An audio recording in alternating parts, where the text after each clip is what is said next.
Vamos dar início à nossa escola dominical. Cumprimento os irmãos com a graça e a paz do nosso Senhor Jesus. Amém? Vamos nos colocar de pé. Vamos entoar o hino 350, a palavra da vida, hino 350.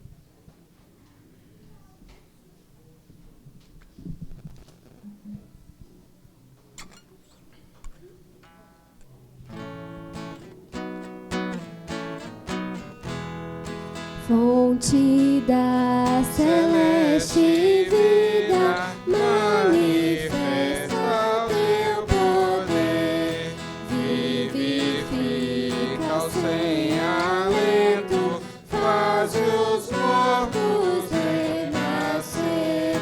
Vida eterna, nos viestes conceder, nos vieste conceder.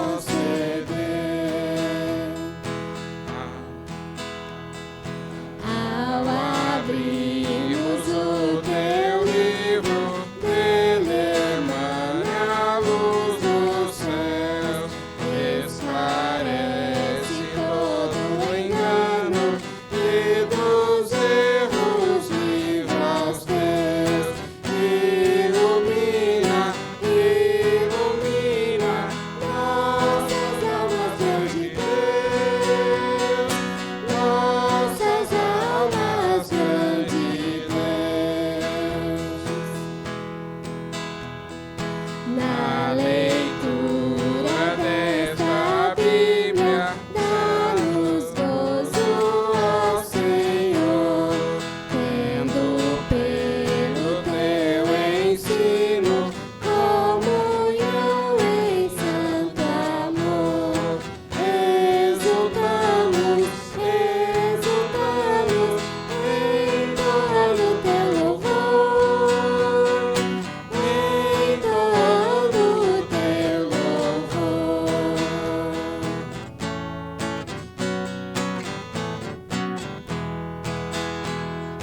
Pelo estudo da palavra, aprendemos de Jesus. Ó, concedes belos frutos, esta instrução produz. Pelas mãos e gozamos, alegria, vida e luz. Alegria, vida e luz.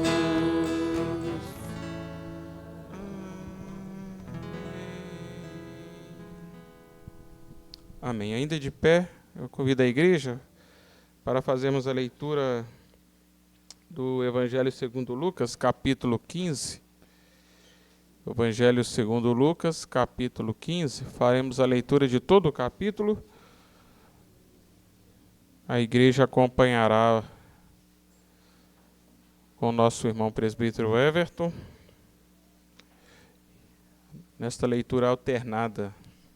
Lucas 15, do versículo 1 ao 32.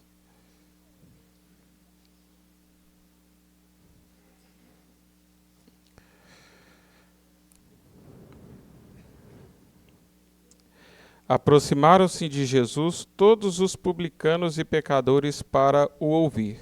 E murmuravam os fariseus e escribas, dizendo: Este recebe pecadores e come com eles.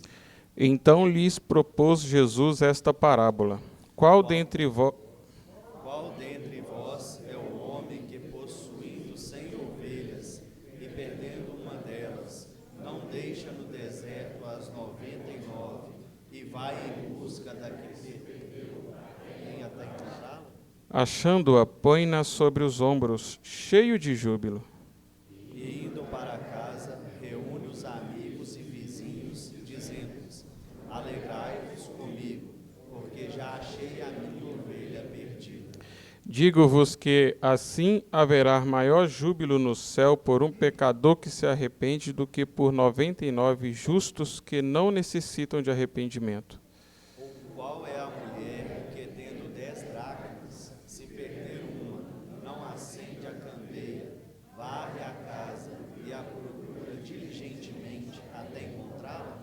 E tendo-a achado, reúne as amigas e vizinhas, dizendo: Alegrai-vos comigo, porque achei a dracma que eu tinha perdido.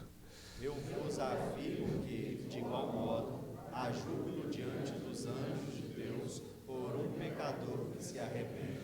Continuou: Certo homem tinha 2 filhos. O mais moço deles disse ao pai: Pai, dá-me a parte dos bens que me cabem. E ele lhes repartiu os haveres. Passados não muitos dias, o filho mais moço, ajuntando tudo o que era seu, partiu para uma terra distante e lá dissipou todos os seus bens, vivendo dissolutamente. Depois de ter consumido tudo, sobreveio àquele país uma grande fome, e ele começou a passar necessidade. Então ele foi e se agregou a um dos cidadãos daquela terra, e este o mandou para os seus campos a guardar porcos. Ali desejava ele fartar-se das alfarrobas que os porcos comiam, mas ninguém lhe dava nada. Então, caindo em si, disse: Quantos trabalhadores de meu pai têm pão com fartura, e eu aqui morro de fome? Levantar-me-ei e irei ter com meu pai, e lhe direi: Pai, pequei contra o céu e contra ti. Já não sou digno de ser chamado teu filho. Trata-me como um dos seus trabalhadores. E levantando-se foi para o seu pai. Vinha ele ainda longe, quando seu pai o avistou, e compadecido dele, correndo, o abraçou e beijou. E o filho lhe disse: Pai, pequei contra o céu e diante de ti. Já não sou digno de ser chamado teu filho. O pai, porém, disse aos seus servos: Trazei depressa a melhor roupa, vestiu, põe-lhe um anel no dedo e sandálias nos pés. Trazei também e matai o novilho cevado. Comamos e regozijemo-nos. Porque este meu filho estava morto e reviveu, estava perdido e foi achado. E começaram a regozijar-se. Ora, o filho mais velho estivera no campo e, quando voltava, ao aproximar-se da casa, ouviu a música e as danças. Chamou um dos criados e perguntou-lhe: que era aquilo? E ele informou: Veio teu irmão, e teu pai mandou matar o novilho cevado, porque o recuperou com saúde. Ele se indignou e não queria entrar. Saindo, porém, o pai procurava conciliar. Mas ele respondeu a seu pai: Há tantos anos que te sirvo sem jamais transgredir uma ordem tua, e nunca me deste um cabrito sequer para alegrar-me com os meus amigos. Vindo, porém, esse teu filho, que desperdiçou os teus bens com meretrizes, tu mandastes matar para ele o novilho cevado. Então lhe respondeu o pai: Meu filho, tu sempre estás comigo, tudo que é meu é teu.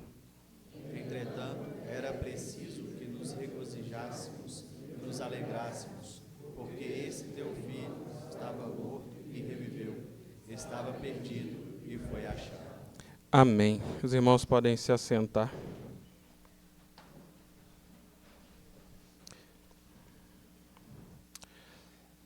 Vamos orar ao Senhor, pedindo a direção dele sobre a nossa escola dominical, que ele possa iluminar as nossas mentes, para que possamos, neste dia também, aprender um pouco mais da sua palavra, Vamos orar.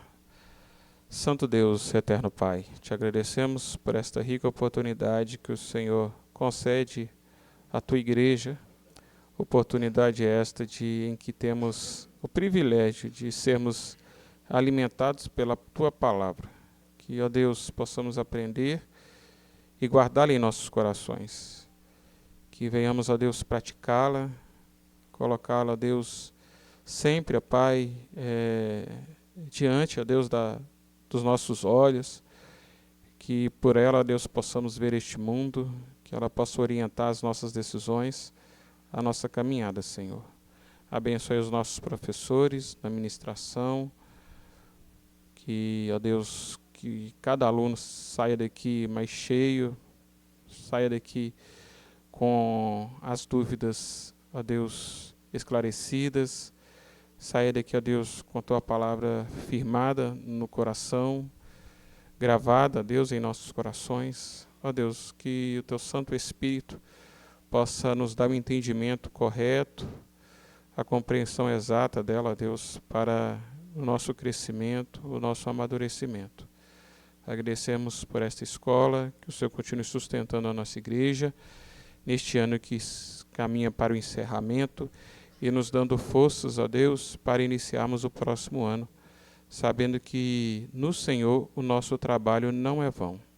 Te agradecemos por este dia, por esta oportunidade, e oramos no nome precioso do Senhor Jesus, o nosso Salvador. Amém. Hoje, irmãos, só para lembrar, né, nós temos a apresentação das classes Primeiros Passos e Kid Júnior, tá bom?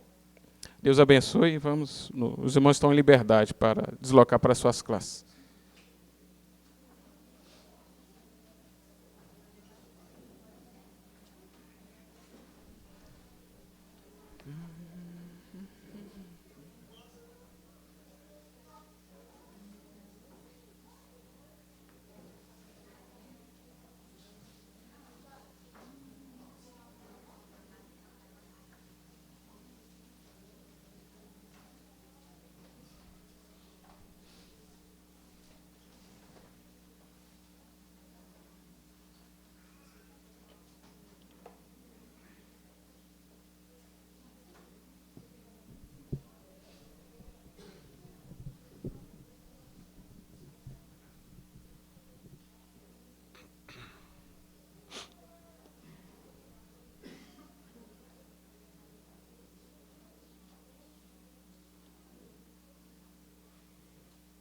Bom dia, meus irmãos. Vou convidar os irmãos para abrirmos na primeira carta de Paulo aos Coríntios, capítulo 1.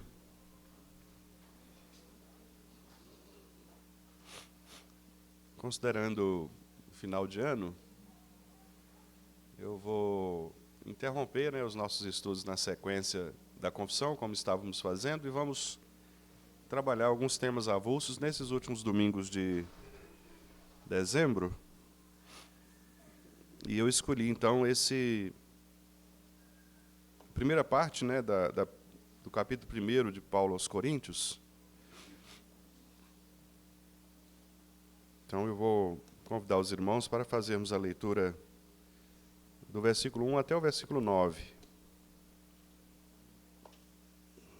Primeira carta de Paulo aos Coríntios, capítulo 1, de 1 a 9. Diz assim: Paulo, chamado pela vontade de Deus para ser apóstolo de Jesus Cristo, e o irmão Sóstenes, a igreja de Deus que está em Corinto, aos santificados em Cristo Jesus, chamados para ser santos, com todos os que em todo lugar invocam o nome de nosso Senhor Jesus Cristo, Senhor deles e nosso. Graça a vós outros e paz, da parte de Deus nosso Pai e do Senhor Jesus Cristo.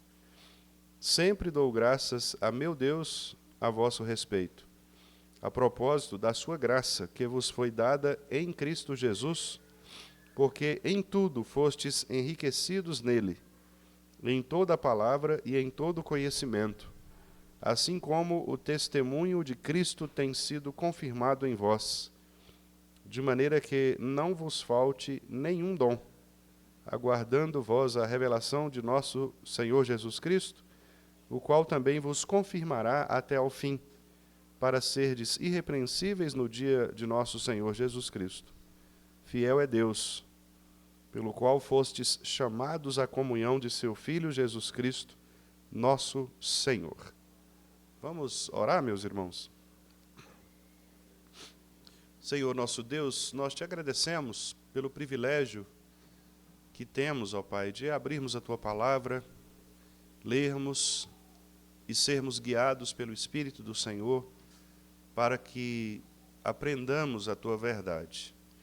Como o Teu servo orou há poucos minutos, que esta palavra possa guiar os nossos entendimentos, nossa compreensão, possa guiar, ó Deus, os nossos desejos, motivações, possa esclarecer as nossas dúvidas, e possa se tornar cada vez mais para nós lâmpada para os nossos pés e luz para os nossos caminhos. Nós precisamos, Pai, do Teu Espírito Santo, porque sem o Teu Espírito agindo na palavra e pela palavra, nós não temos condições de entender com precisão o que o Senhor requer que entendamos conforme as nossas necessidades. Por isso, nós te clamamos a ação do Teu Espírito Santo nesta manhã, para que por meio da leitura e da explicação deste texto, todos nós possamos, ó Deus, continuar crescendo na graça e no conhecimento de Cristo Jesus, que é, de fato, o objetivo de nossa vida cristã, conhecer o Senhor por meio de Cristo Jesus, o Teu Filho. E que esta seja a principal motivação dos nossos corações nesta manhã.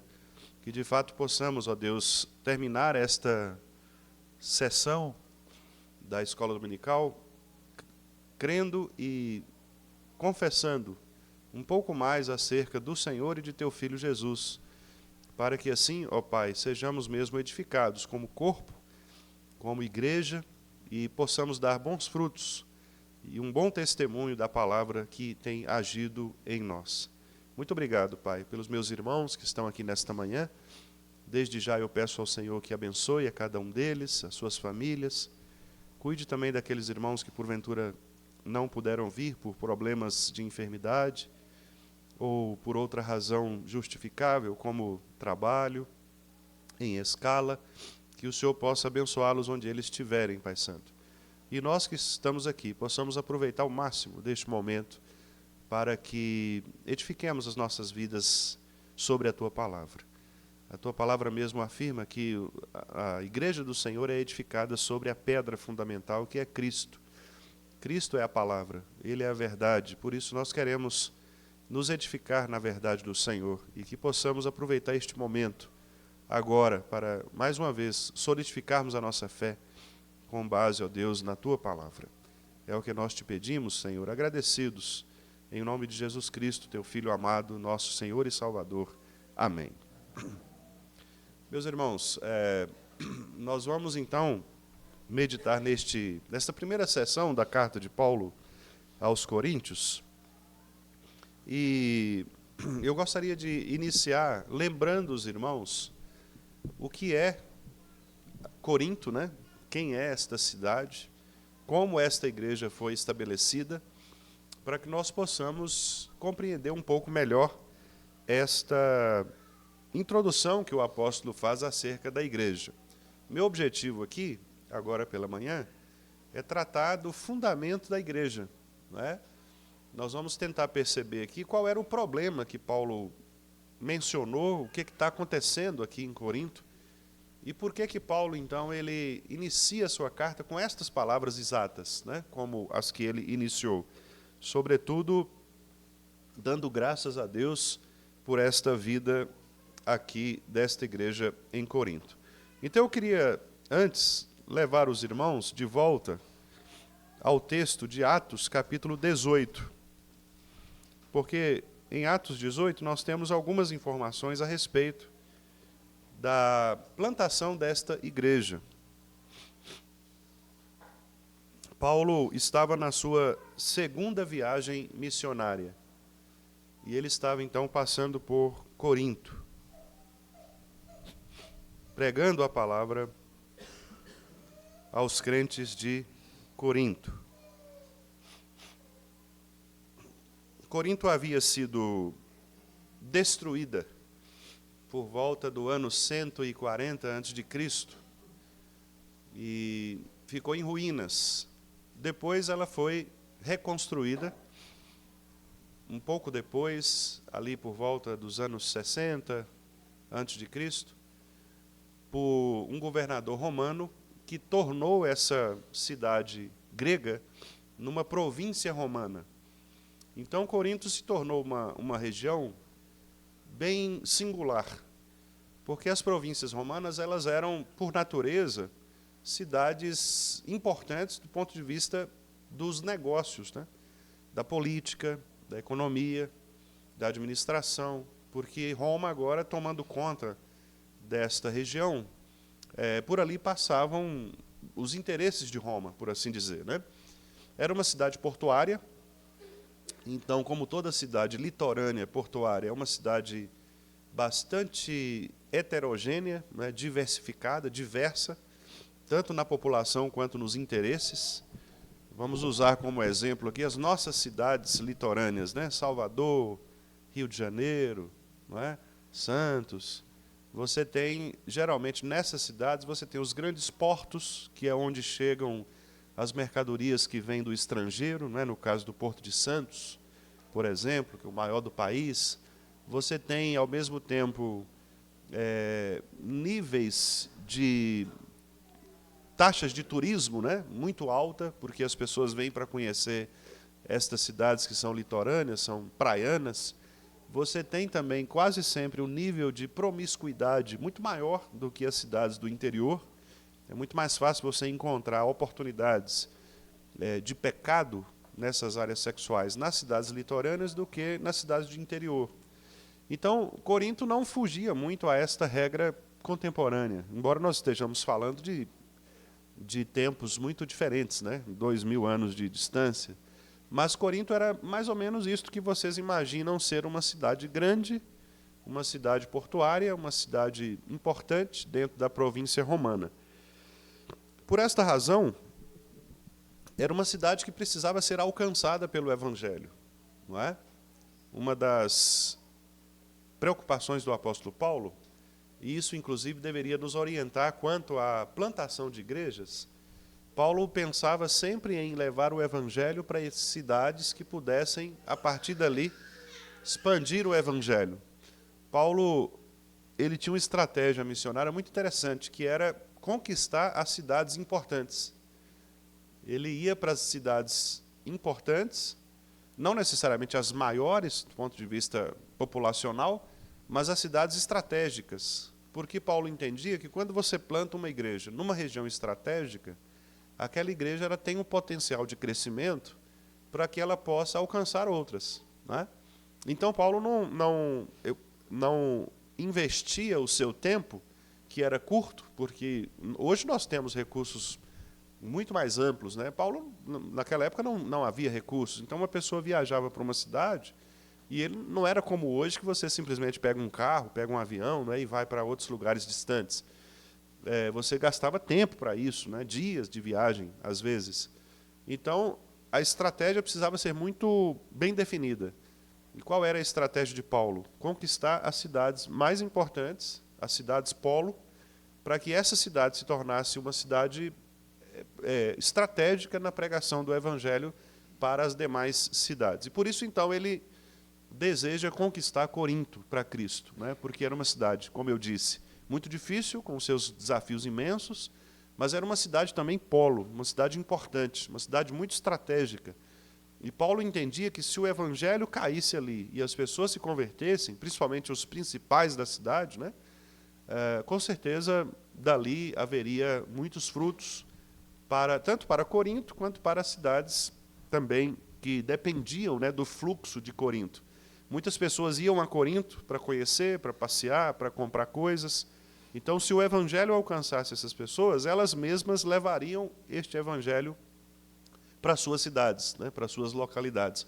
Esta também era uma estratégia importante, alcançar os estrangeiros, os turistas. Porque quando você alcançava os turistas, o Evangelho se expandia para aquele lugar de onde o turista era, né? Então, por exemplo, vem na nossa igreja alguém lá de Ibirité.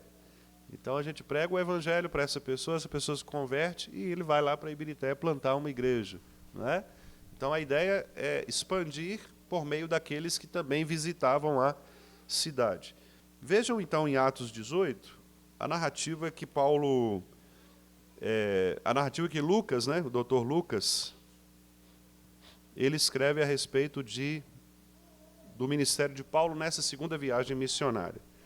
Ele diz assim, lá no versículo 1, depois disto, deixando Paulo Atenas, partiu para Corinto.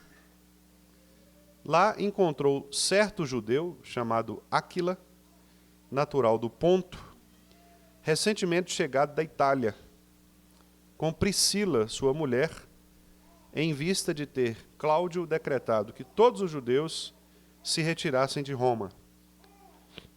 Paulo aproximou-se deles. Interessante, né, que é só uma observação. Hoje, não sei se os irmãos viram, mas houve um atentado lá na Austrália, né, e pelo menos 10 judeus foram mortos numa festa judaica.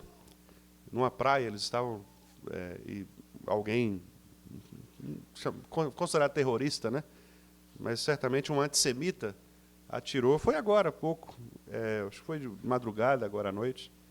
10 judeus, né, foram mortos. E eu me lembrei disso porque, geralmente, o cristianismo é acusado de ser antissemita, né, de ter o cristianismo contribuído para a repulsa aos judeus. Mas vocês estão vendo aqui que Roma, né, praticava isso com muita facilidade, né? Os judeus sempre foram uma nação estranha, né, para os povos estrangeiros. E a razão é simples, né? Jesus descendeu dali, né? Deus escolheu Israel para propagar o evangelho da graça. Então, os judeus serão sempre odiados mesmo, por onde quer que eles passem, porque isso está na raiz, né, da constituição do povo judeu.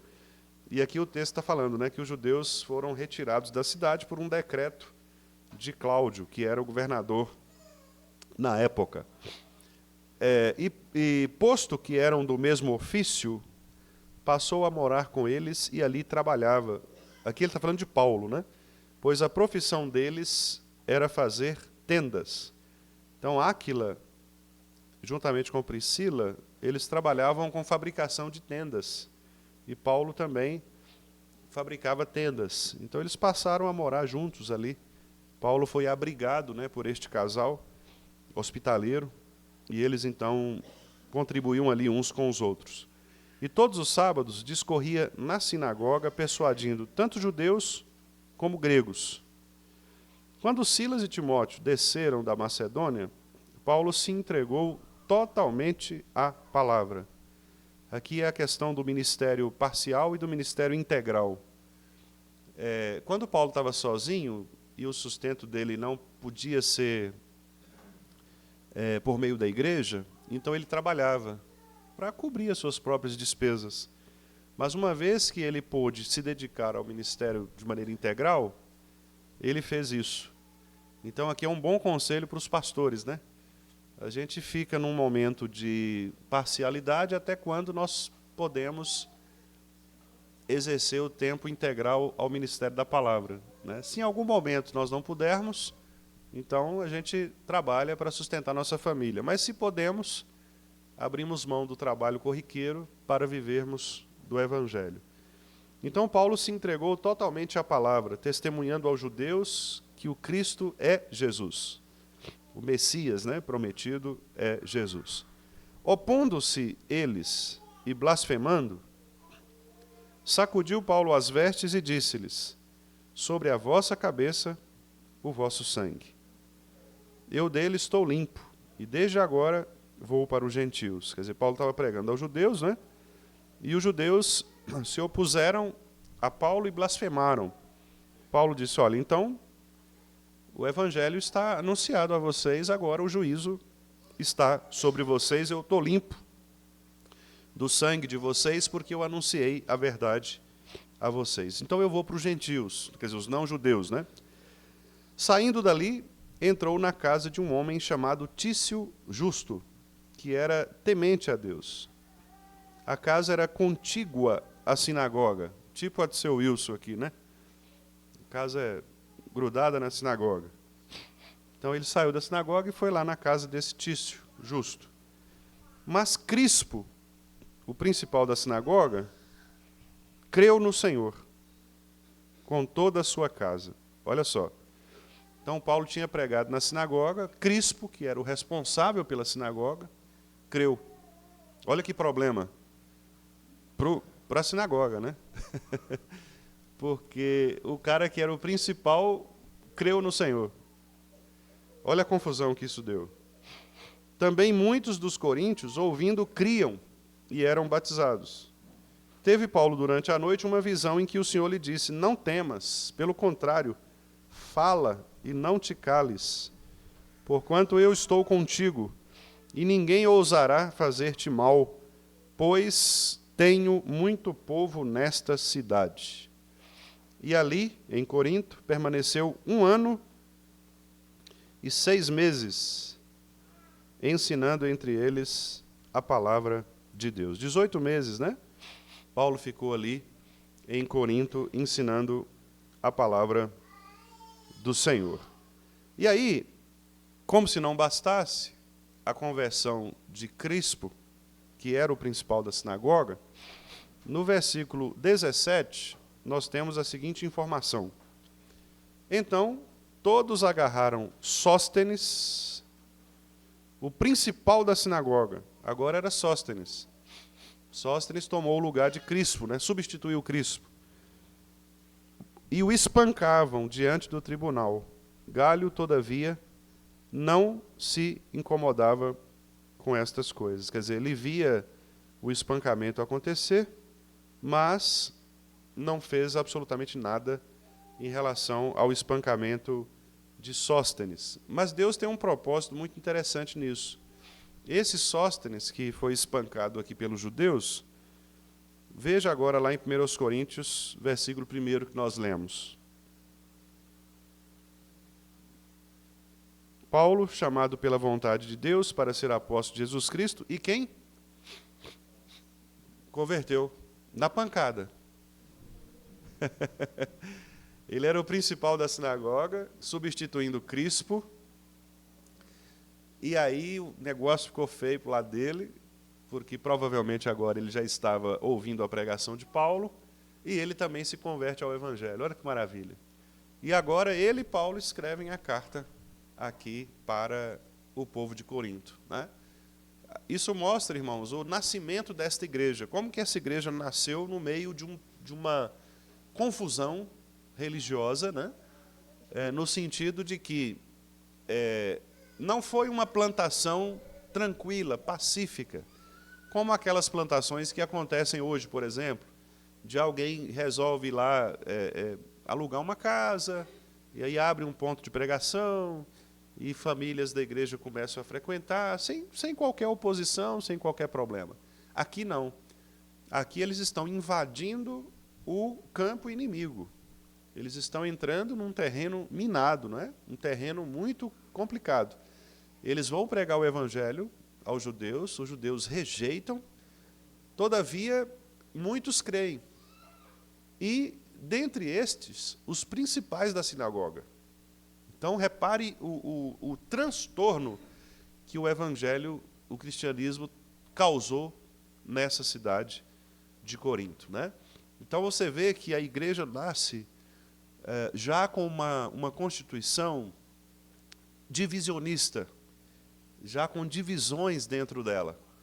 E não é à toa que você lê a carta aos Coríntios e, sem dúvida alguma, é a igreja mais complicada para quem Paulo escreveu.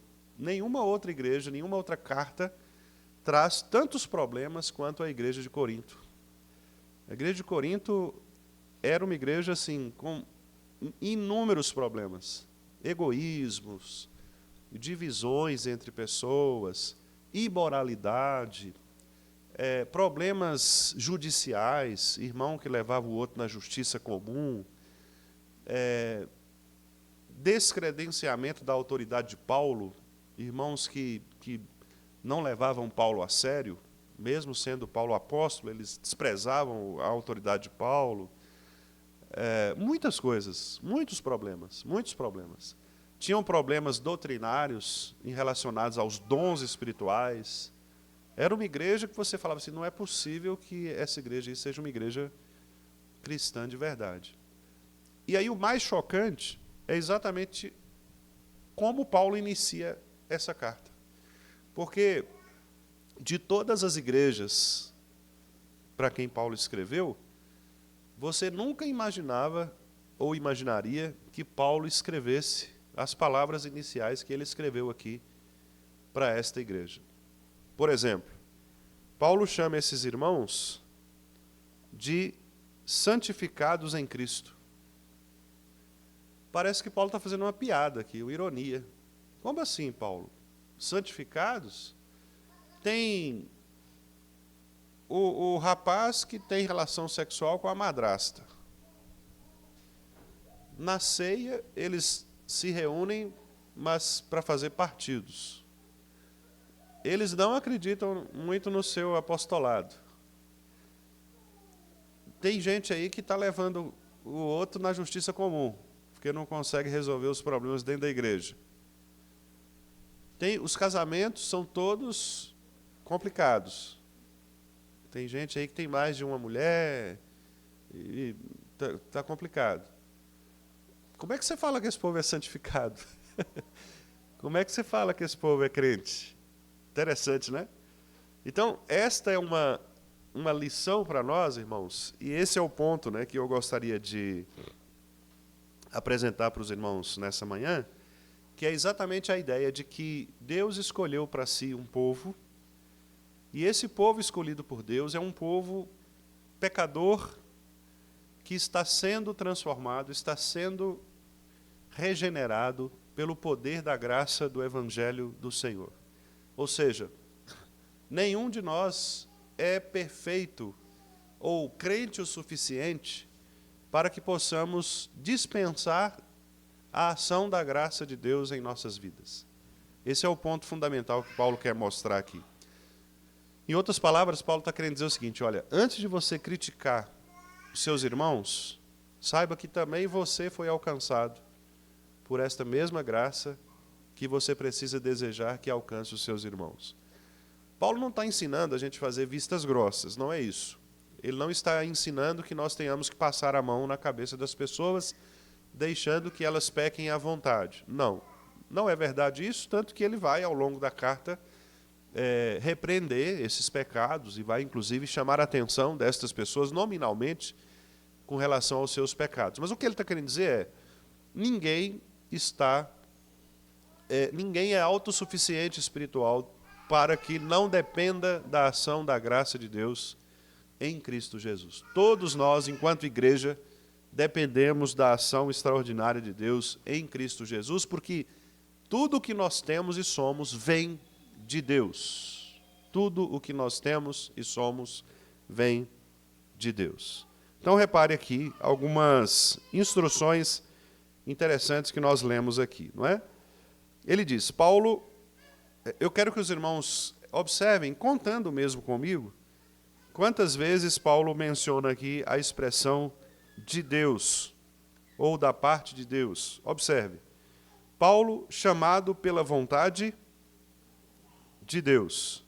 Quer dizer, veja que o chamado de Paulo não é um chamado autoproclamado, não é? Paulo não está aqui dizendo, olha, pode desligar, seu André, por favor. Se mais algum irmão tiver ligado, eu vou pedir para desligar também, porque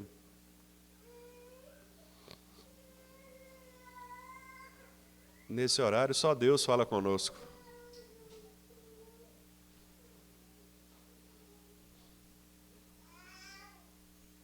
Então, chamado pela vontade de Deus. Paulo não foi autoproclamado, não é? Ele não disse assim, a partir de agora eu sou apóstolo. Não. A partir de agora eu fui chamado por Deus. Isso está muito claro, não está? Porque na conversão de Paulo, o que aconteceu? Paulo estava tranquilo ali, inclusive indo perseguir os cristãos, né? Cumprindo a sua missão, e Deus o chama. Deus o chama de maneira extraordinária. E ele, então, tem aquela visão espetacular acerca do Evangelho, né? Acerca da graça de Deus. Fica cego, inclusive, né? Mostrando que o Evangelho ele nos atinge de tal maneira que até os nossos próprios sentidos eles são alterados também, né? Então ele fica cego ali por um tempo e vai para ser acolhido. Deus fala com ele, olha, entre aí na rua direita ali para você dar as instruções, e ele vai, e então ele é recebido, né, por Barnabé, e os irmãos sabem da história. Barnabé,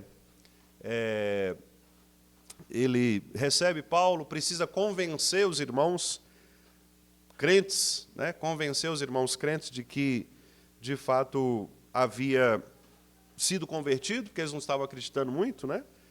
Eles achavam que era uma cilada de Paulo. Paulo estava entrando, né, no meio da igreja como espião, né, para tentar ainda mais ter acesso e matar os cristãos. Então eles desconfiavam de Paulo, e Barnabé teve que entrar na jogada e falar: não, irmãos, ele realmente é convertido, ele é crente, ele mudou, ele, né, Deus transformou sua vida. E aí Paulo precisou provar, né, por meio do seu exemplo mesmo, do seu testemunho, ele precisou provar como que Deus havia transformado a sua vida. Então, chamado pela vontade de Deus, ele não foi autoproclamado. Depois veja o verso 2. A igreja de Deus. Mais uma vez, Paulo está mostrando que a igreja não é um produto da mente humana, não é uma invenção humana. Não foram pessoas que se reuniram em determinado momento e disseram assim: não, a partir de agora nós vamos fundar uma instituição chamada igreja. Não, a igreja, ela sempre existiu como um chamado de Deus. E a gente vai lá para Abraão e a gente percebe lá em Abraão a igreja sendo formada, né? Quando Deus então diz para Abraão: olha, sai daí, eu vou chamar um povo, vou chamar toda uma nação, né? Você vai ser pai de muitas famílias, né? Esta grande nação se chamará a eclesia, a assembleia, a igreja do Senhor. Então a igreja é de Deus, de Deus. Depois, lá no versículo 3, mais uma vez ele diz assim: graça a vós outros e paz da parte de Deus. Então repare que o que a igreja recebe em termos de graça e de paz vem de Deus. Não é um produto humano. Não é alguém que intencionalmente fabrica isso. Por exemplo, a gente fala assim: pastor, a nossa igreja está precisando de paz. Sim, mas quem dá essa paz é o próprio Deus. Por meio de quê? Aí nós vamos ver daqui a pouquinho. Mas é Deus quem produz essa paz. Pastor, a nossa igreja está precisando de crescimento. Quem é que dá esse crescimento? O crescimento vem de Deus. Pastor, nós estamos precisando de líderes. Quem é que dá os líderes? O próprio Deus. Por quê? Porque a igreja é de Deus. Quer dizer, tudo procede de Deus. Então, o chamado de Paulo é de Deus, a igreja é de Deus, e os recursos da igreja são de Deus. Tudo é da parte de Deus. E aí Paulo, obviamente, se tudo é de Deus, não é? Se o chamado dele é de Deus, se a igreja é de Deus, e se os recursos para a igreja são de Deus, a quem nós devemos dar graças, a quem nós devemos glorificar? A Deus. E é o que ele faz na sequência. Sempre dou graças a Deus. Repare então que Deus aqui é o centro, né? O centro fundamental de toda a existência da igreja. E ele fecha essa sessão lá no verso 9, dizendo assim: fiel é Deus. Quer dizer, o que significa a fidelidade de Deus? Significa que Deus vai cumprir tudo aquilo que ele prometeu cumprir. Deus vai fazer, no tempo dele, tudo aquilo que ele determinou. Ele chamou uma igreja para si, ele estabeleceu líderes para essa igreja, ele municia essa igreja com recursos. Então, no tempo dele, as coisas vão acontecer, né? Olha que instrução poderosa. E imagine agora você dentro da igreja de Corinto, olhando para o lado e vendo, como eu disse para os irmãos, o rapaz tendo relação sexual com a madrasta, ninguém fazendo nada. Talvez você pense assim, a igreja do Vale, né? Você fala: gente, não é possível. Fulano está agindo de tal maneira assim, assado, e o conselho não faz nada. E o pastor não faz nada. Corinto tinha um rapaz que tinha um relacionamento sexual com a madrasta e ninguém fazia nada. Você olha para a igreja do Vale e fala assim: nossa, a igreja do Vale é toda dividida, né? Assim, tem partidos, tem grupinhos, tem panelinhas. Corinto tinha também as panelinhas, os grupinhos. Obrigado, viu, irmão Andrelino? Não, tudo bem. É só porque realmente chama atenção e precisa... joga na parede. Que ele... Brincadeira. Obrigado, viu, pela compreensão do irmão. Corinto tinha gente que levava na justiça. Talvez você esteja pensando, mas não é possível. A igreja... olha a divisão que há na igreja do Vale. Fulano não conversa com Beltrano, Beltrano... Tudo isso tinha em Corinto, não é? E eu acho que nós podemos, assim, com toda franqueza e alegria no coração, até dizer que nós estamos, de certa maneira, melhor do que os coríntios, né? Porque não há tantos assim escândalos, né, como havia na igreja de Corinto. Mas veja que Paulo está dizendo para essa igreja problemática o seguinte: olha, você está preocupado com tudo isso, mas lembre-se de que a igreja é de Deus, os líderes que vocês têm são dados por Deus, e os recursos que vocês têm na igreja são presentes de Deus. Então você precisa agradecer a Deus. Isso aqui é uma... Como disse um amigo meu ontem, numa postagem que eu fiz, é uma lapada santa, né?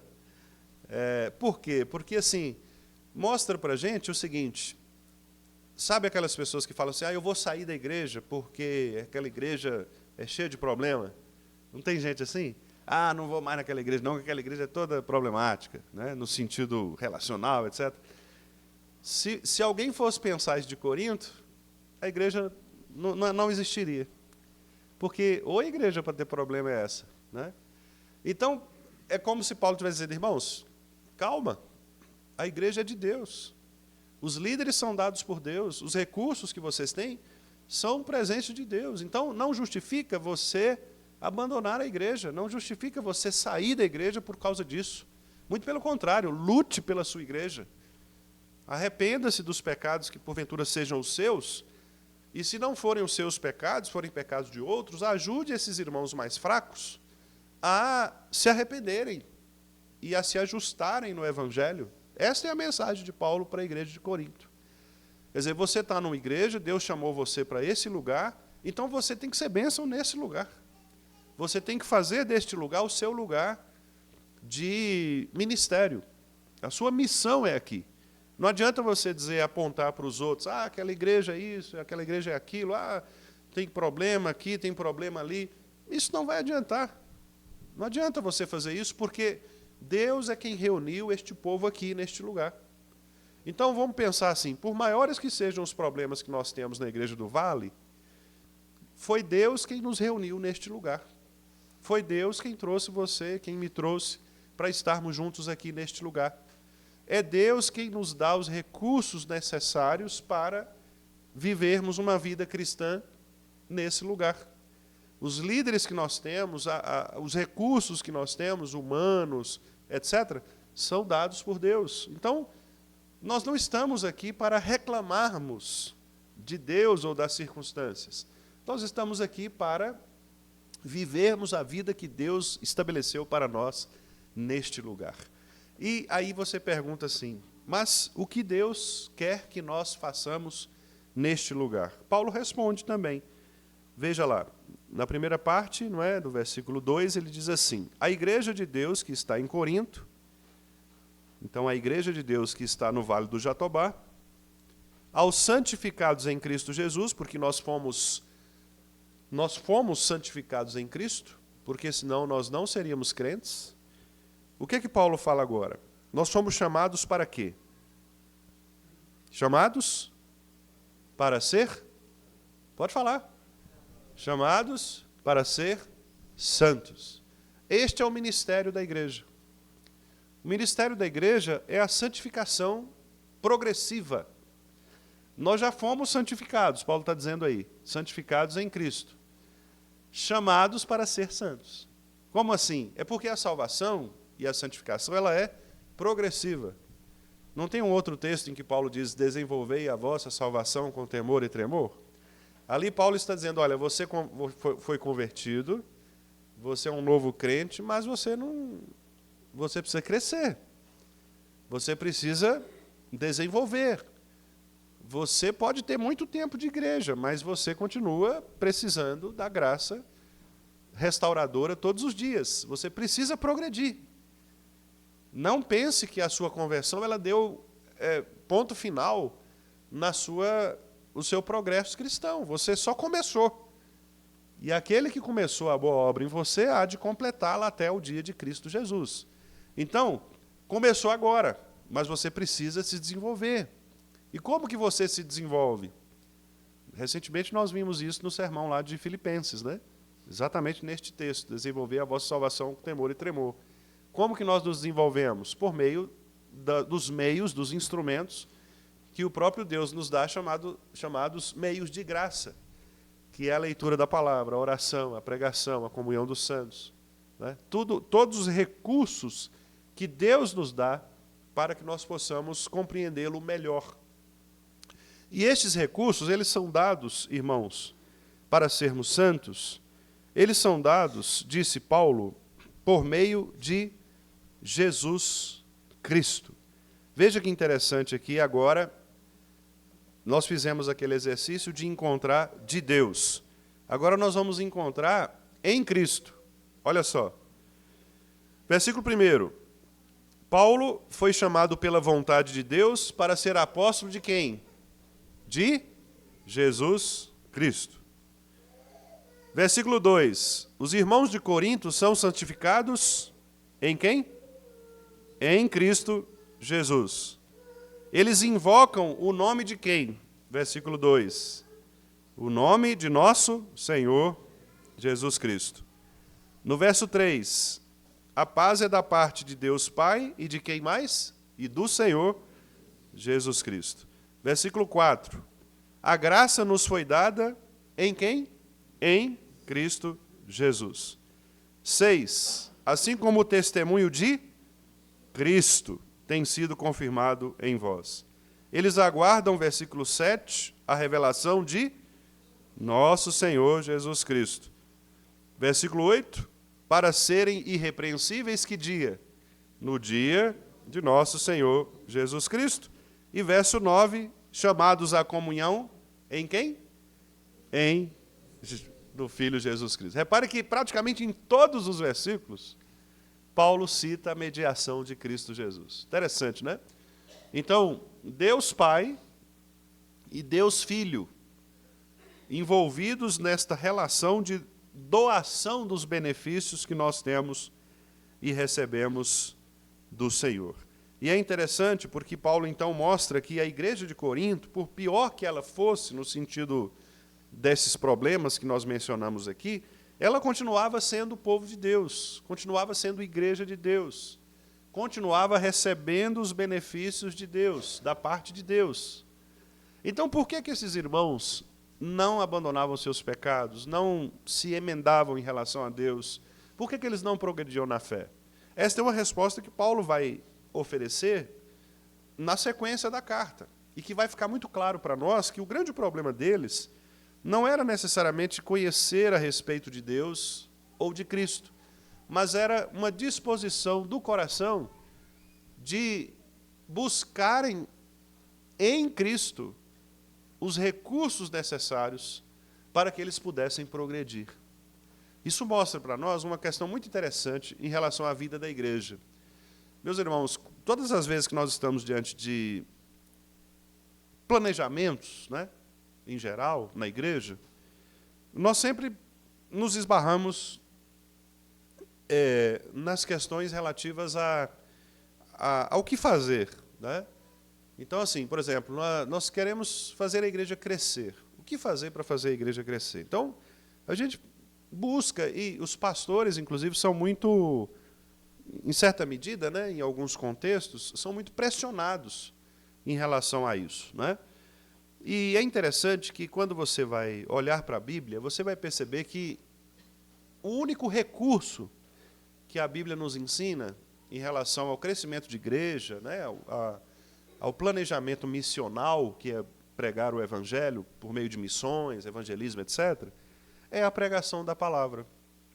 Não há outro método que você fale assim, o apóstolo sugeriu isso ou planejou aquilo. Não. A ideia do apóstolo Paulo, principalmente, né, que é o que mais escreveu no Novo Testamento, era muito simples. Paulo chegava numa determinada localidade, como eu falei aos irmãos, ele era estratégico nesse ponto, de encontrar um lugar que poderia se tornar depois um polo, né, e ele pregava a palavra. Ele saía pregando a palavra, ele ia na sinagoga, ele pregava a palavra, ele pregava na rua, ele pregava nas casas. Era a pregação da palavra, não havia outro meio. Ele não dava presente para as pessoas, não fazia sopão, não tinha trabalho social, nada disso. A igreja não se preocupava com essas coisas, ela pregava o evangelho.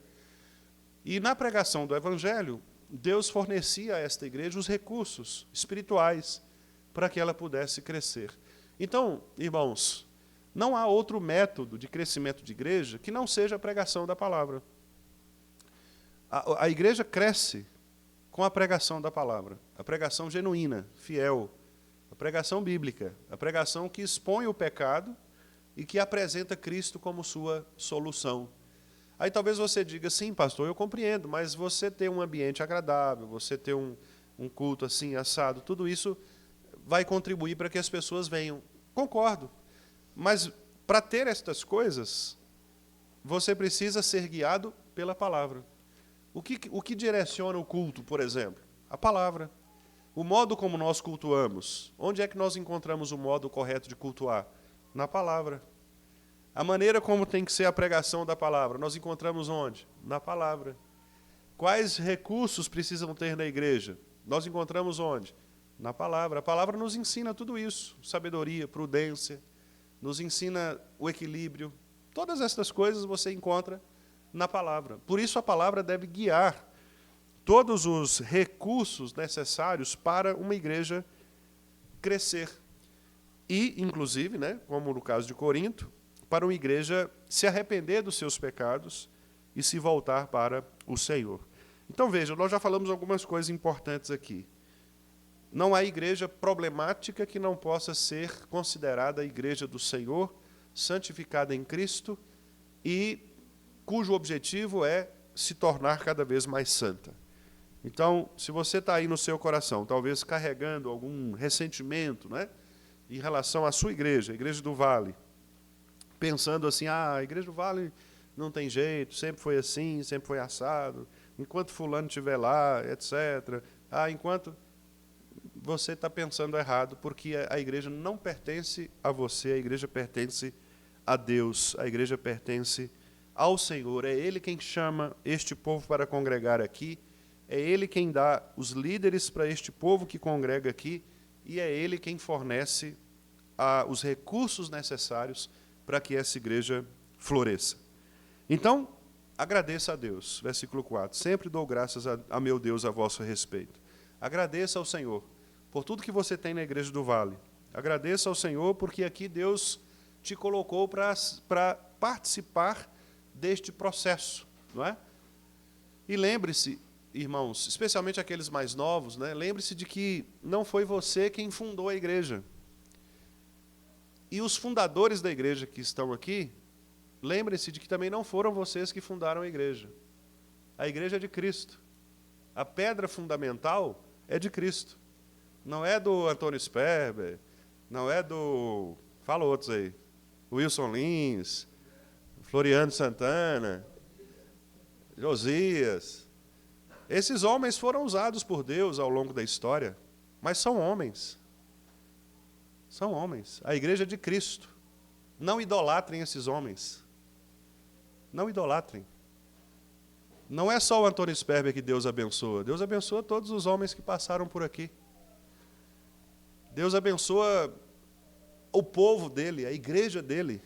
O pastor Wendel vai passar por aqui, vai morrer um dia, vai sair, outro virá.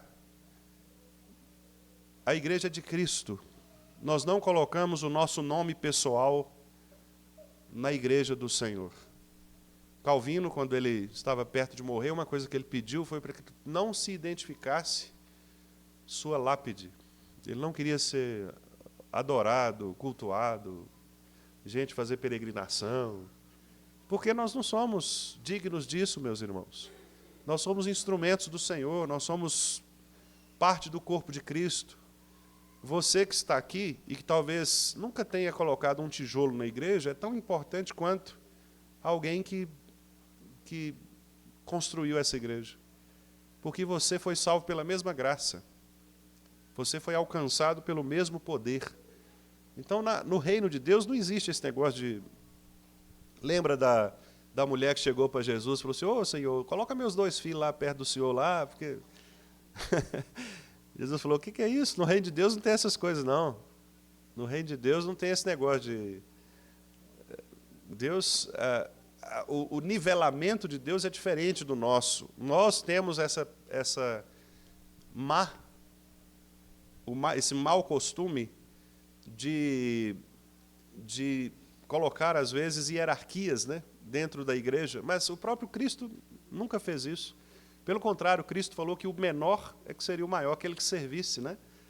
Quando ele foi lavar os pés dos discípulos, as pessoas ficaram preocupadas ali, porque, o que é isso, Senhor? Né? E ele fazia isso porque ele desejava servir. Então, a igreja, meus irmãos, é de Cristo. Quem fundou a igreja do Vale foi Cristo. Se Cristo não tivesse dado a sua ordem para que essa igreja aqui se edificasse, pouco importaria os homens que passaram por aqui. Se Deus usou esses homens, é porque Cristo ordenou que isto fosse feito desta maneira. Então, repare que em nenhum momento Paulo diz aqui, né, eu sou Paulo, o homem que Deus abençoa. Não, ele está falando, eu sou Paulo, servo de Cristo. Eu sou Paulo, apóstolo de Cristo, chamado para ser apóstolo, para sofrer, para morrer pela igreja. Paulo estava aqui provavelmente em Éfeso, onde ele passou 2 anos e pouco, porque ele foi convidado, né, por Barnabé. Barnabé, eu costumo brincar, dizendo que ele era aquele pastorzão que visitava as pessoas. Se Barnabé fosse auxiliar do pastor Wendel, ele já tinha visitado a igreja toda semana, saberia de todos os pães de queijo, dos bolos, né, dos irmãos, só que ele não teria tempo para preparar o sermão. Então, ele falaria assim, pastor Wendel, faz o seguinte, você fica com o sermão e eu vou caminhar e visitar o povo. Beleza, foi uma parceria maravilhosa. Ele compreendeu que ele tinha uma parte importante, mas ele estava deixando a desejar noutra. Aí o que ele faz? Ao invés de tentar fazer uma coisa mal feita, como infelizmente alguns fazem, né? Só para parecer que está trabalhando, mas faz mal feito, ele falou assim, não, eu vou então convidar uma pessoa que faz isso que eu não sei fazer. Aí ele chamou Paulo. Ele falou, Paulo, estou precisando de um pregador, de um cara que doutrina, de um cara que chega no púlpito e prega. Beleza, nós vamos. Aí os dois fizeram uma parceria. E Paulo foi ensinar na igreja de Éfeso. Interessante, né? Ele ficou lá 2 anos e pouco. E foi muito boa a parceria entre eles, né? Pastor auxiliar e pastor titular.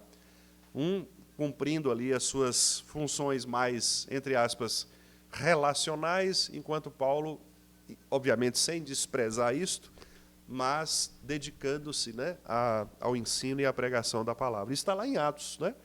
Atos nos informa, Lucas nos informa isso. Depois, inclusive, os dois vão ter uma briga, né, por causa de Marcos.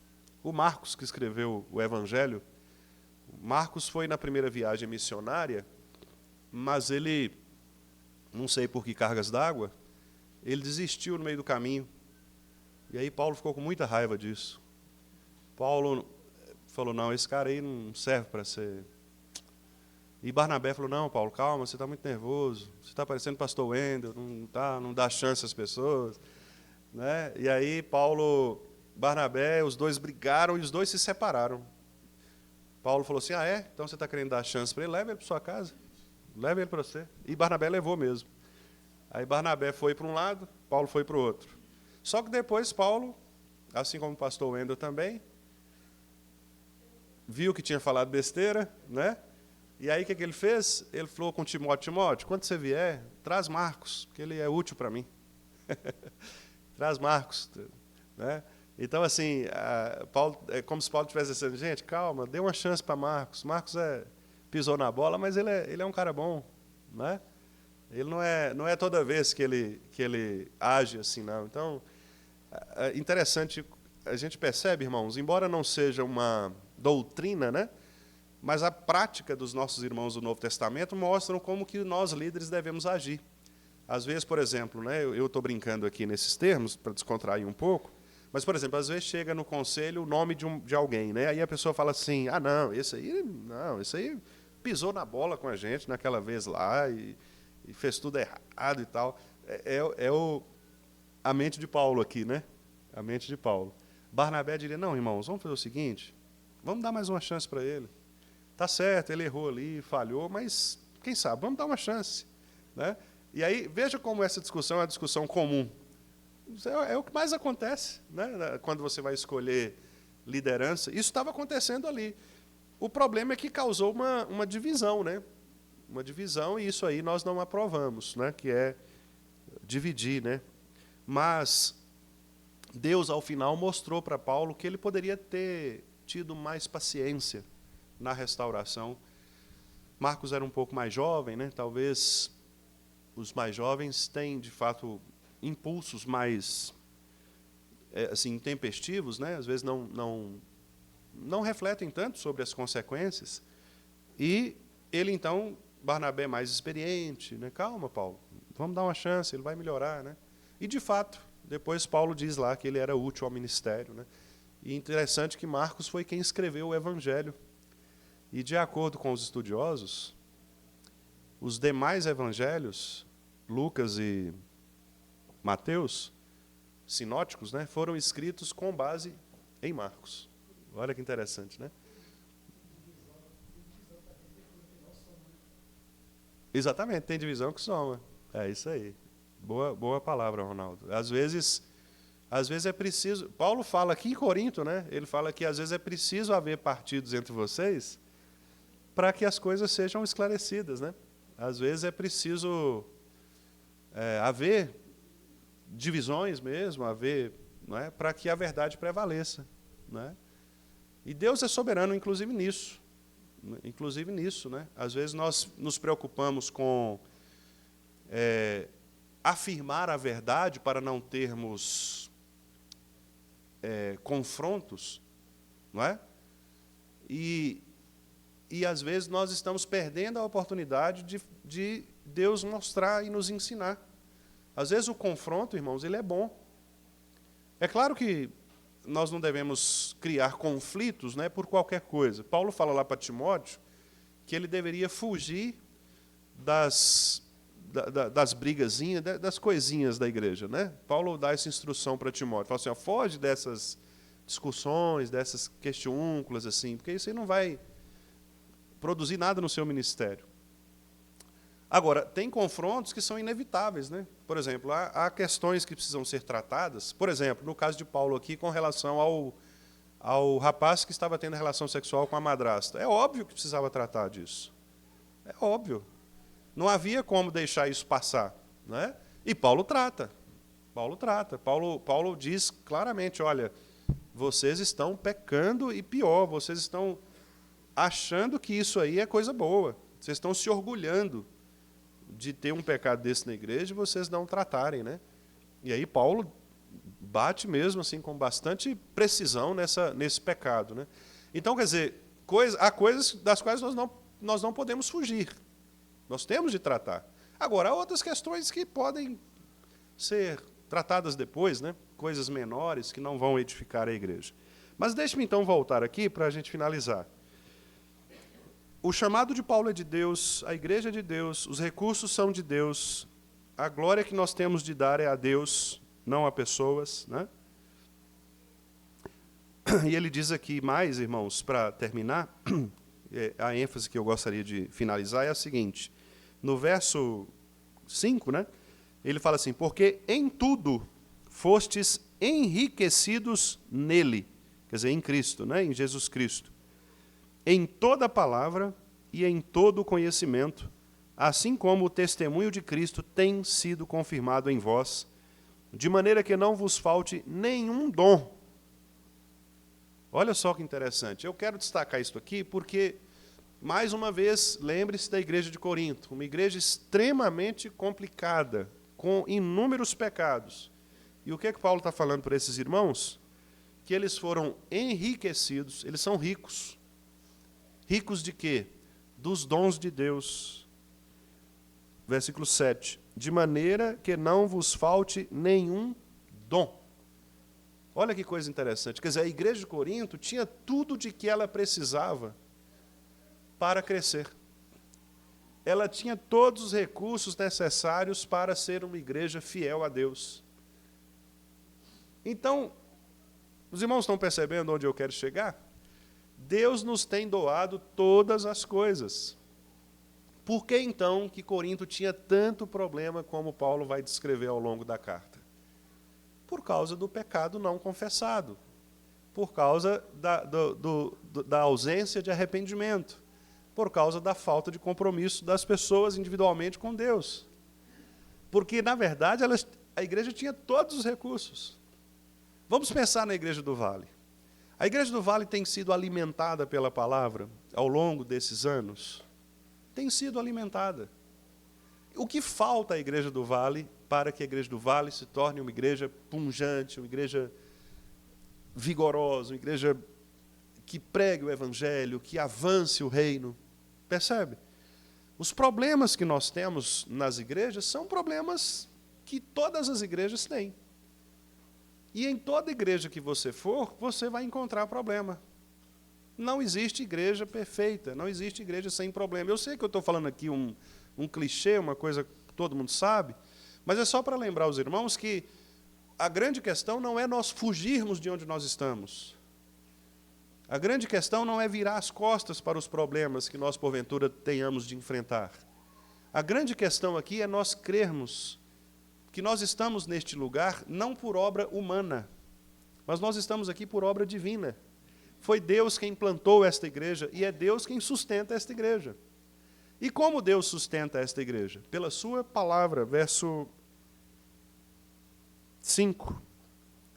Vocês têm sido enriquecidos nele, em toda a palavra e em todo o conhecimento. Está vendo?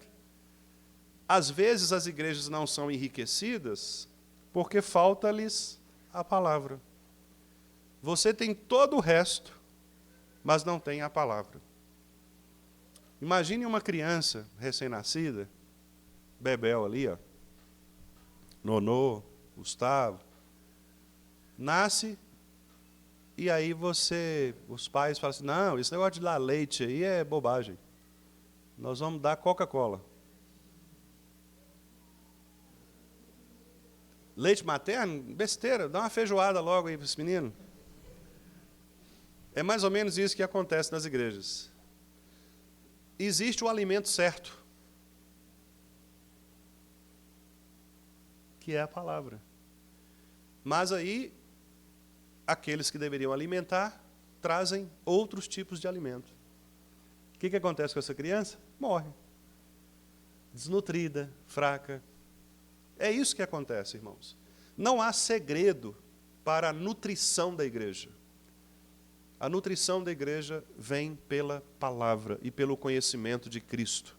Quanto mais nós conhecemos sobre Cristo, quanto mais nós conhecemos sobre a palavra de Cristo, mais nós somos enriquecidos nele.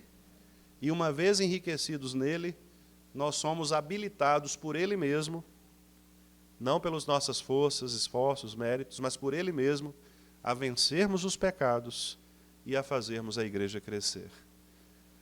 E lembre-se do versículo 9.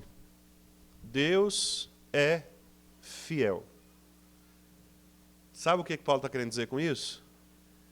Pode acreditar que Deus vai cumprir o que ele disse que faria. Eu gosto muito da palavra do reverendo Josafá Vasconcelos. O reverendo Josafá esteve aqui conosco, alguns irmãos, né, vão se lembrar, e ele sempre contou a história da época em que ele era arminiano, né, e ele saía por aí pregando a Bíblia, fazendo apelo, né, para as pessoas, etc. E ele disse que quando ele converteu de verdade, que é a expressão que ele usa, né? O ponto decisivo foi, ele diz, né? Eu passei a acreditar no poder da palavra. Eu tirei todos os outros métodos, apelo, tudo, e passei a acreditar na palavra. E é interessante isso, né? Quando você diz assim, Deus está falando, pregue a palavra, faça discípulos, ensine as pessoas a guardar tudo o que eu ordenei. Esse é o método. Esse é o método. Esse é o método para fazer a igreja crescer. Esse é o método para fazer a igreja se nutrir. Este é o método para corrigir pecados. Esse é o método para famílias, casais. Esse é o método para a educação de crianças. Esse é o método para manter adolescentes e jovens dentro da igreja. É a palavra. É o alimento certo. É a nutrição que vem do Senhor. A igreja é de Deus, o chamado é de Deus, os recursos são de Deus. Então, vamos dar graças a Deus, glórias a Deus, porque Ele tem nos provido com aquilo que é fundamental para o nosso crescimento na fé, que é a palavra e o conhecimento dEle. Deus é fiel, irmãos. Não duvidem do poder de Deus. Não duvidem. Eu estou lendo essa semana um livro do Dr. Herbert Charles Jr., que é um pastor americano, né, batista. Até tenho colocado no grupo lá algumas frases impactantes que ele escreve nesse livro. O livro é sobre o pastoreio. E ele diz lá assim, ele faz uma pergunta interessante, ele fala assim, se Deus disse que a palavra dele é o meio para fazer a igreja crescer, se alimentar, por que você acha que você vai ter um meio mais eficaz do que aquele meio que o próprio Deus estabeleceu para si? Veja como nós somos pretensiosos, não é? De acharmos muitas vezes que os nossos métodos, que o nosso jeito, que a nossa forma é que vai dar jeito na igreja. Não, é a palavra. Foi Deus quem disse. E Deus é fiel para cumprir isso. Irmão Halver, por favor, querido. Pois não.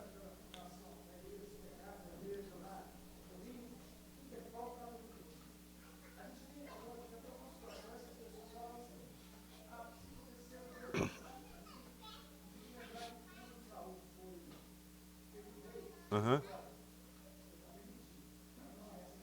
Exato. Sim.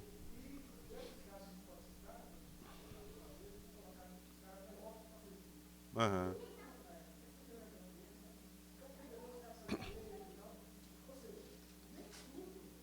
Uhum.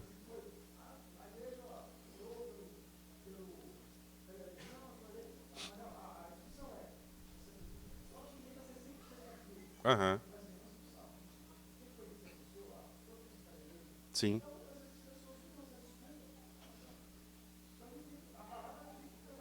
Sem dúvida.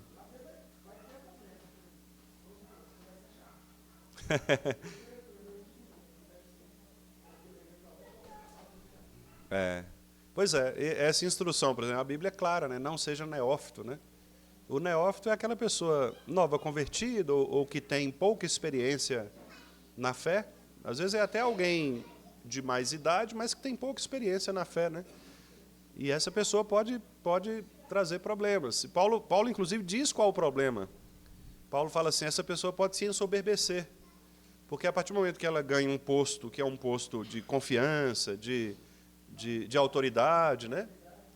Acaba que ela pode dizer, bom, então agora eu sou presbítero, né? Posso mandar e desmandar e tal. E realmente é um problema. Sim, irmã Arminda. Uhum.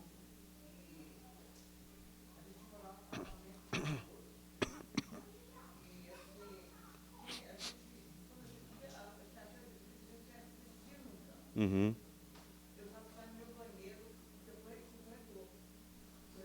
Uhum.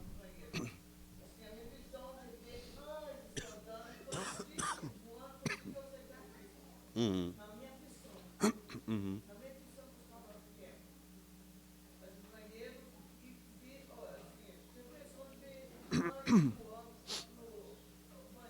Uhum.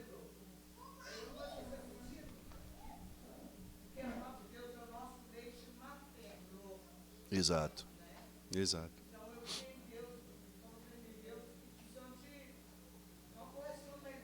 Aham. Sim. Sim. Amém. Amém. Algum irmão tinha pedido você... Irmão Josué?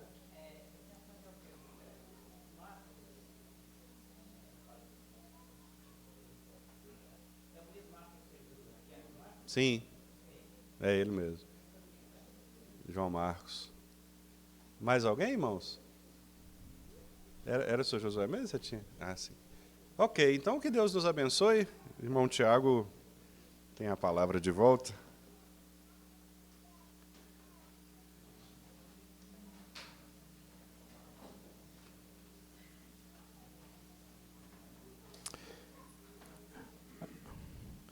Vou dar oportunidade à classe Kids, né? Júnior vai fazer a apresentação agora. Eles já estão deslocando ali. Aguarda eles chegarem aqui.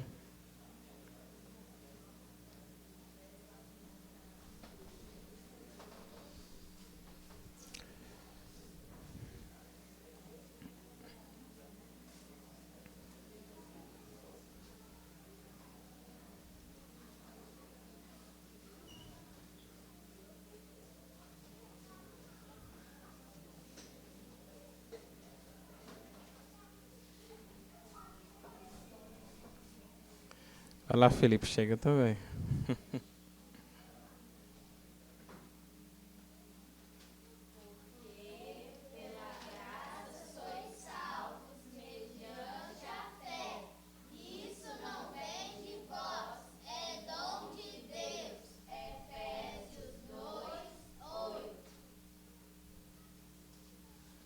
Amém.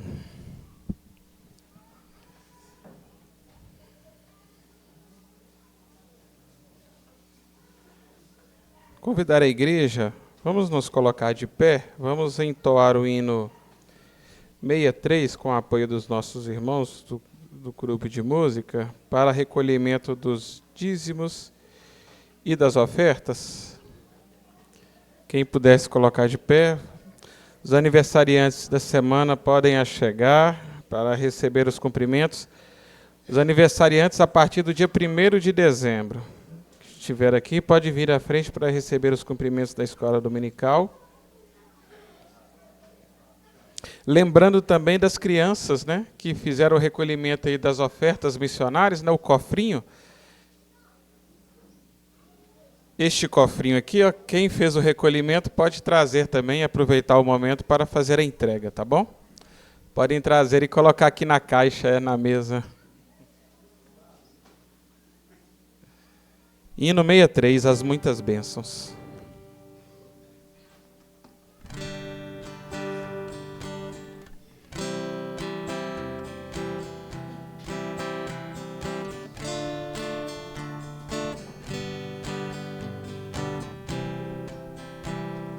Se das vagas Procelosas são, se com desalento julgas tudo vão, contas muitas bênçãos dizes de uma vez, e verás surpreso quanto Deus já fez.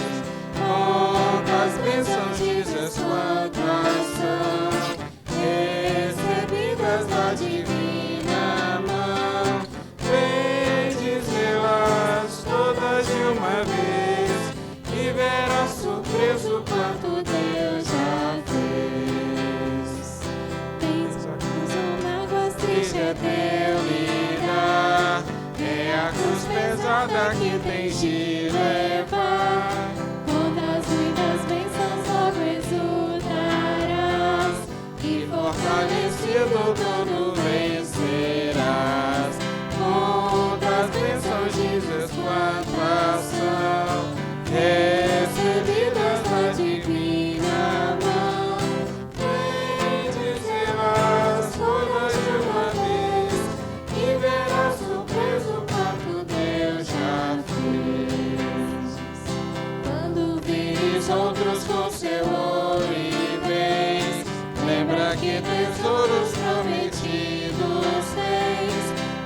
teus bens a terra poderão comprar a mansão celeste que vais habitar. Quantas bênçãos digas quantas são recebidas da divina mão. Vem dizê-las todas de uma vez e verás surpreso quanto Deus já fez.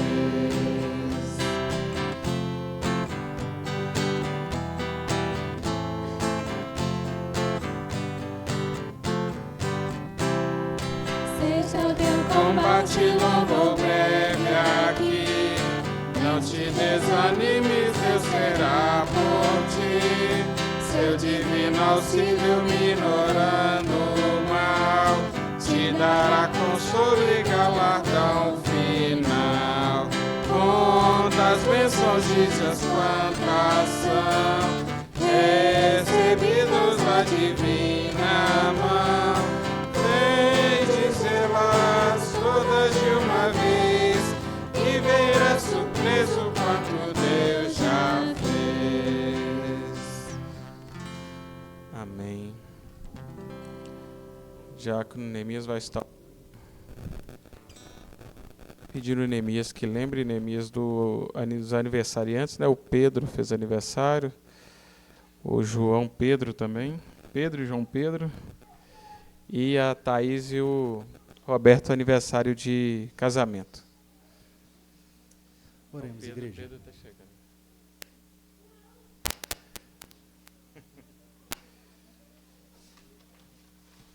Oremos, irmãos. Senhor Deus, eterno Pai, graças te damos, ó Deus, porque Tu és bondoso para conosco, o Senhor é misericordioso, o Senhor nos abençoa, ó Pai, e somos gratos a Ti, ó Deus, porque sem a Tua graça e misericórdia, certamente estaríamos perdidos nas nossas próprias vontades, nos nossos próprios pecados, ó Pai.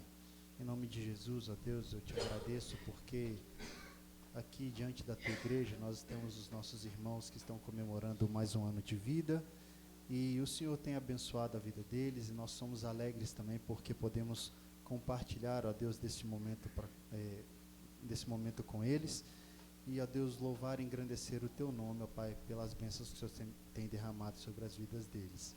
Te pedimos também, Senhor, que o Senhor continue abençoando, que eles possam continuar, ó Deus, diante de Ti, ó Pai, conscientes da Tua graça na vida deles e, ó Deus, sempre alegres e confiantes no Teu amor, no Teu perdão, na Tua graça, ó Deus, e na Tua bondade sobre a vida deles. Te peço, ó Deus, que o Senhor esteja, aliás, agradeço, ó Pai, pelos dízimos e ofertas que foram depositados aqui e, ó Deus, que o Senhor esteja nos abençoando, ó Pai, para sempre, ó Deus, bem gerirmos esse recurso, Pai, de maneira que nós utilizemos para que a Tua obra, Deus, seja bem conduzida e que o Teu Evangelho seja propagado, ó Pai, até os confins da terra, ó Deus, disponibilizando recursos para aqueles irmãos que estão, ó Deus, de alguma forma vinculados à nossa igreja e que nós estamos sustentando ali em campo, ó Pai, em que eles estão pregando a Tua palavra. Graças te dou por tudo, ó Deus, em nome de Jesus. Amém. Amém. Igreja pode se assentar.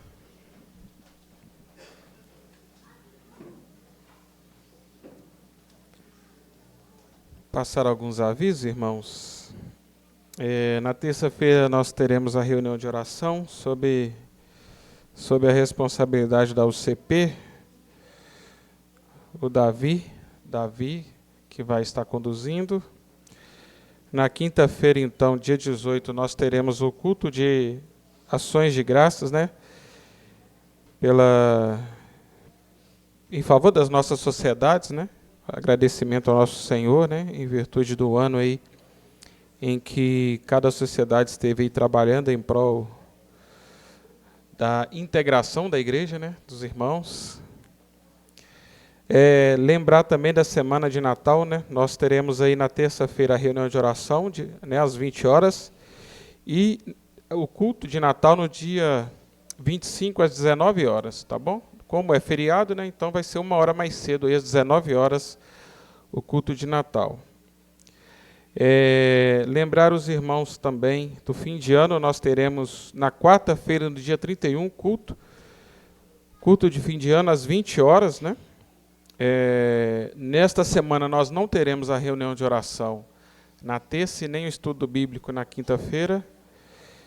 E então nós teremos apenas o trabalho, o culto na quarta-feira às 20 horas aqui na igreja. Nós também não teremos o jantar após o culto, né? Então, após o término do culto, os irmãos estão aí com a liberdade, né, para desfrutar esse momento também em seus lares, com os familiares, né? E a apresentação, né, do relatório das sociedades. Lembrar os irmãos, dia 28, Assembleia Geral Ordinária, nós teremos então a apresentação desses relatórios, né, das atividades das sociedades no decorrer do ano. Tá bom, irmãos? Eu gostaria de pedir, eu não estou vendo alguns irmãos aqui, mas aqueles irmãos que participaram da classe de catecúmenos, por gentileza, tragam os livros que nós utilizamos, que nós vamos aí utilizá-los no próximo ano, se Deus quiser, tá bom? Os nossos irmãos, então, que participaram da classe, tragam, por gentileza, os livros, né, para a gente poder utilizá-lo, né, empregá-lo no próximo ano. Também um recadinho para as crianças da classe Firmando os Passos. No próximo domingo, será aí o último, né? O último domingo aí da escola dominical. Então, a classe Firmando os Passos, ele vai conduzir, né, as crianças numa gincana bíblica. Então, as professoras pedem para que as crianças possam estar estudando as lições anteriores, né, decorrer do ano aí, se preparando aí para essa gincana bíblica no próximo domingo. Tenho certeza que vai ter uma recompensa para aquela que se sair bem, né? Né, Thalita? Então, se preparem as crianças aí da classe Firmando os Passos aí, tá bom? Para o próximo domingo é gincana. Tá joia? O pastor vai ter uma palavrinha aqui também. Pode vir, pastor. Depois eu vou passar a palavra para o Renato. Irmãos, em relação ao culto de quinta-feira, alguns irmãos tiveram uma ideia, né, uma proposta muito interessante, que é servir depois do culto algum lanche aí, né? E a proposta das irmãs da SAF foi de nós servirmos salgados, tá certo? E como que elas pensaram de fazer? Como é um culto de gratidão a Deus pelas sociedades, então cada sociedade vai contribuir com esse recurso. De acordo com a irmã Nilza, são 200, como é que é, dona Nilza? 135, né, mais ou menos? 130, 135 reais por sociedade, tá? Então aí, eu quis dar esse aviso aqui publicamente, porque eu sei que os irmãos das sociedades, e algumas das sociedades, têm o direito à verba, né, do conselho da igreja. Mas eu quis vir aqui justamente por isso, porque como nós estamos nesse processo de reforma, né, de construção, o conselho tem realmente evitado, né, e tem cortado ali na carne, né, com relação a alguns gastos, alguns custos. Então, o meu pedido pessoal é que os irmãos possam ofertar, né, e cada um pode fazer aí, de acordo com a sua condição e o seu desejo. Eu vou colocar no grupo da igreja, a irmã Nilza pediu para a gente fazer diretamente para a nossa irmã Lucinéia Pinheiro, porque ela vai controlar isso, né? Então, a nossa irmã Lucinéia é quem vai fazer os pedidos, etc. Então, eu vou colocar o Pix lá no grupo da igreja, e você, não é, na sua sociedade, cada sociedade aí se organize, né, para que talvez uma só pessoa possa fazer o Pix de uma vez, ou se irmãos individualmente também quiserem contribuir, não é? Se você contribuir com R$10, R$15, já é um valor muito bom, né, porque isso já vai somando as demais contribuições, então nós teremos o valor adequado, tá bom? Então a ideia é servirmos salgados, né, variados, já tem a pessoa que vai fornecer, a gente só precisa mesmo contribuir com esse pagamento. Então eu vou colocar lá a chave Pix, e aí você faça a sua doação, sua contribuição, de acordo com o que você achar, não é, conveniente e estiver dentro das suas condições, representando a sua própria sociedade, tá bom? E aí a irmã Nilza vai controlando lá, caso falte, viu, irmã Nilza? Aí a senhora entra em contato com a gente, que a gente, não é, faz mais um apelo aí para os irmãos. Mas eu acredito que nós vamos ter que fazer igual o povo lá do Antigo Testamento, né? Não, pode parar que já deu, né? Deus abençoe, viu, irmãos? Irmão Renato?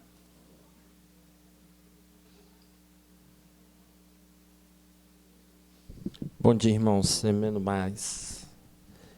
Não esquecendo, né? Passando esse dia, em nome do conselho, nós estamos, né? Querendo lembrar e agradecer. Hoje se comemora o dia da esposa do pastor, né? E dia 17, o dia do pastor.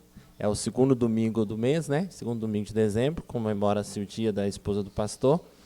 E dia 17, que vai dar na quarta-feira, comemora-se o dia do pastor presbiteriano. E, em nome do conselho, né, nós queremos lembrar e agradecer, né, pela vida familiar, vida do pastor e sua família. Não tem dia dos filhos, né, mas queremos que eles se incluem, né, toda essa caminhada cristã, que é o chamado de Cristo e a dedicação realmente que há de ter e tem que ter realmente em toda a família. E por isso que a Igreja Presbiteriana trabalha sempre com lembranças, né, dessas datas, no sentido de que reconhecemos, né, como o pastor disse, não há glória nenhuma no homem, mas realmente é a capacitação, o chamado e a obediência do Senhor. E em nome do conselho da igreja, nós queremos dar aqui os nossos, né, parabéns, queremos dar os nossos agradecimentos, dizendo que o Senhor continue os abençoando.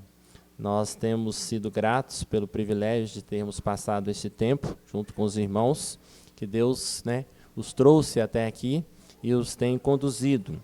E apenas para confirmar, né, aquilo que nós cremos, eu vou ler aqui Gênesis 12, versículo 1 e 2, que é bem rapidamente, diz assim: Ora, disse o Senhor a Abrão, sai da tua terra, da tua parentela e da casa de teu pai, e vai para a terra que te mostrarei.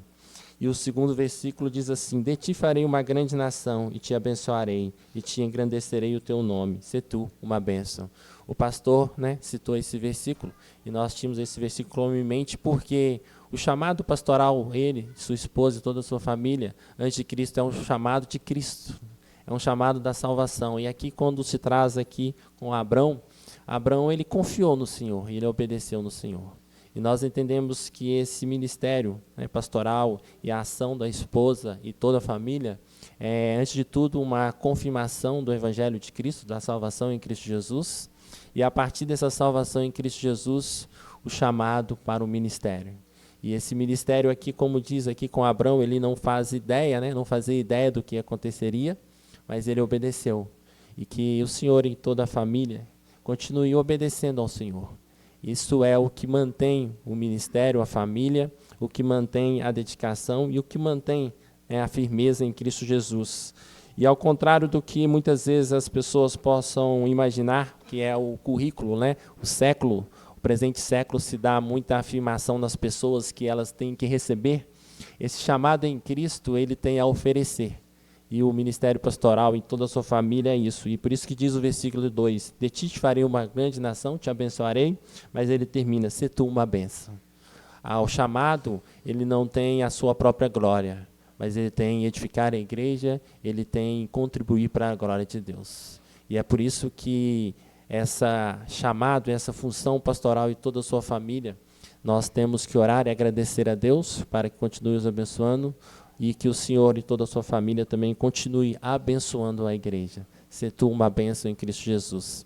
Nós agradecemos, nós vamos estar agora nos colocando de pé, orando, e agradecendo a Deus, então, pelo pastor e sua família, lembrando esse dia, e clamando à igreja que continue orando pela vida familiar, pelo ministério, pela dedicação, e que os irmãos continuem, né, sendo uma bênção na igreja do Vale de Jatobá, como tem sido, uma bênção para o Senhor em todo o seu desenvolver e com toda a sua história. E o pastor, né, já contou um pouco a sua história, o seu chamado, ele ficou um pouco resistente, né, um tempo, mas ele ouviu e o Senhor tem o abençoado. E ele tem tido aí a graça, o privilégio em Deus de ter obedecido a Deus, de ter vindo, ter largado e não saber o futuro, mas descansar no Senhor. Esse é o chamado de Deus, essa é a confiança em Deus.